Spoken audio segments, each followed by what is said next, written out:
Hi, in this video we're going to be looking at how to add diagram elements, move them about and delete them. There are really only four things that you can add to the diagram, and they're all controlled by the buttons in the button panel on the left. The first one is just a wire positioner, which is a really simple diagram element, and what you do is you click that, and when you move the cursor across you can see that there's now a sort of little line with an arrow through it. So if we click anywhere in the diagram with this thing, you can see it actually puts a wire positioner down, and that's really all there is to adding diagram elements. The wire positioner is really just used for routing signals round about the diagram. It has no other function. It passes its input value through to its output value. Okay, the other buttons control different things. The control panel device produces this thing here, which is a discrete device that is actually in the control room and it's available to operators. That's the ANSI standard symbol for it. And this thing, again, all we do to put the thing down is we move it about, click the left mouse button, and we leave a diagram element on the diagram. This diagram element is used when you want to put a controller into the simulation, where you want an indicator, a recorder, or an alarm, or all three devices, all four devices in fact, combined. Configuring this thing, which we'll look at in another video, will actually create virtual devices as well that you can pin onto control panels. The function elements button puts another thing onto the diagram. Now the function element can be used for static functions, things like add, subtract, sum, average. All these things are built into the function element. The dynamic function element again has a different symbol. This symbol with the square around the thing means that it's actually on a shared screen.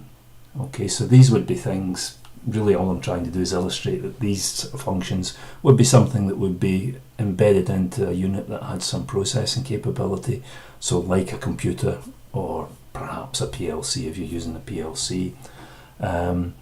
So the dynamic function elements are functions which contain some sort of time varying functions, so there'll be things like integration, differentiation, lead lag, and time delay are all in the dynamic function element.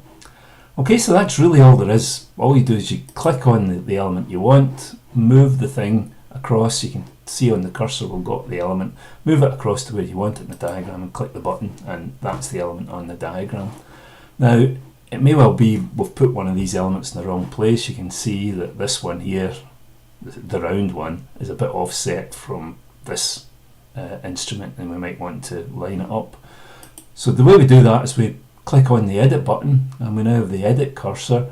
We move across to the element we're interested in, and you can see the cursor changes to a pointer.